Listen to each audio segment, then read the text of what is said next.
वनजमिनीचे पट्टे, कर्जमाफीसह विविध मागण्यांसाठी निघालेलं शेतकऱ्यांचं लाल वादळ आज ठाणे जिल्ह्यामध्ये प्रवेश करणार आहे। पुढील 2 दिवसात लॉंग मार्च मुंबईमध्ये धडकेल।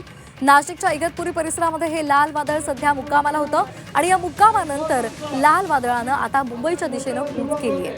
दरम्यान काल मंत्री गिरीश महाजनांनी आंदोलकांची भेट घेतली। मागण्यांसंदर्भात शेतकऱ्यांच्या शिष्टमंडळाची महसूल, शिक्षण विभाग, मंत्री आणि प्रधान सचिवांसोबत बैठक होणार आहे। आवश्यकता पडली तर मुख्यमंत्र्यांबरोबर सुद्धा बैठक होईल अशी सध्या माहिती मिळते।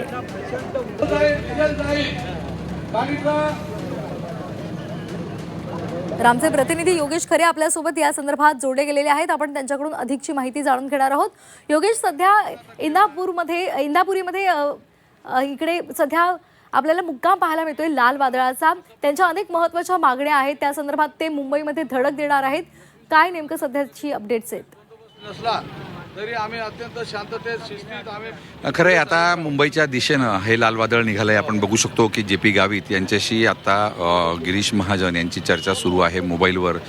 हे जे वादळ आहे हे इकडेच थांबवावं असा प्रयत्न या ठिकाणी ते करतायत आणि त्यांच्याशी फोनवर त्यांना समजवण्याचा प्रयत्न चालला आहे की नाशिकच्या बाहेर ठाण्याकडे हा मोर्चा जाऊ देऊ नका, यासाठीचा प्रयत्न चालू आहे। आपण बघू शकतो बाजूला गिरीश महाजन यांचे PA जाधव हे त्यांच्यासोबत आहेत आणि ते त्यांच्याशी बोलणं करून देत आहेत। एकूणच राज्य सरकारची भूमिका ही मागण्या मान्य करणारी आहे, मात्र तुम्ही हा मोर्चा पुढे नेऊ नका, जेणेकरून मोठी वाहतूक कोंडी होऊ शकते, मुंबईमध्ये मोठ्या अडचणी होऊ शकतात किंवा ठाण्यामध्ये सुद्धा मोठ्या अडचणी निर्माण होऊ शकतात। या दृष्टिकोनातून त्यांना समजवण्याचा प्रयत्न जो आहे तो या ठिकाणी सुरू आहे। खरं तर आज शिष्टमंडळाला चर्चा करण्यासाठी बोलवलेलं आहे आणि तो शिष्टमंडळाची चर्चा होते तोपर्यंत हा सर्व मोर्चा इगतपुरीतल्या घाटनदेवी परिसरात थांबवावा अशी जी राज्य सरकारची मागणी होती, त्या मागणीकडे दुर्लक्ष करत हा मोर्चा या ठिकाणी सुरू झालेला आहे। आणि हा मोर्चा असाच सुरू राहिला तर मोठ्या प्रमाणात वाहतूक कोंडी ही महामार्गावर काल झालेली होती, हे बघितलेलं होतं आणि ती तशीच पुढे ठाणे परिसरामध्ये सुद्धा होऊ शकते।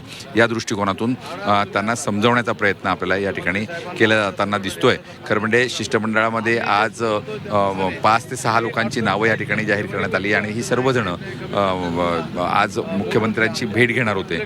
मात्र कुठल्याही परिस्थितीत आता मागण्या मान्य करून त्या सुरू झाल्याशिवाय, त्याच्याबद्दलची कागदपत्री कारवाई सुरू झाल्याशिवाय ते काम थांबवणार नाही अशी भूमिका सध्या तरी ते बोलताना या ठिकाणी घेताना दिसत आहेत।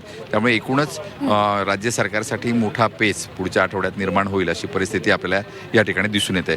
आपण बघू शकतो किती मोठा मोर्चा जो आहे तो या ठिकाणी निघालेला आहे। खरं म्हणजे काल दुपारच्या वेळेस लवकरात 45 किलोमीटर प्रवास, पायी प्रवास हा या मोर्चाने केलेला आहे। दुपारी जेवण सुद्धा यांनी केलेलं नाही, कारण यांना 45 किलोमीटर प्रवास हा कापायचा होता आणि त्यानंतर रात्री त्यांनी सगळ्यांनी जेवण केलं आणि आज त्यांना 40 किलोमीटरचा प्रवास या ठिकाणी करायचा आहे। आपण बघू शकतो की किती मोठ्या प्रमाणात महिला आणि जनसामान्य, सर्वसामान्य जे आदिवासी बांधव आहेत हे सर्व या ठिकाणी आहेत। मात्र करण्याचा प्रयत्न, त्यांना या सर्वांना शांत करण्याचा प्रयत्न हा राज्य सरकार करत आहे, कारण ज्या पद्धतीनं त्यांना हे सगळे मिळतं। आपण गावी साहेबांकडून जाणून घेऊया। गावी साहेब, काय ठरलंय आपल्याला राज्य सरकार समजवण्याचा प्रयत्न करतो? आमचं पाण्याचा प्रश्न, पश्चिम वाहिन्या पाण्याचं पूर्व वाहिन्याच्या नद्यामध्ये टाकणं हा पहिला प्रश्न आहे। त्या अनुषंगाने वेगवेगळ्या योजना पण आहेत। दुसरा प्रश्न जो आहे तो वनजमिनीचा 2006 साली कायदा झाला, अंमलबजावणी काहीही झालेली नाही।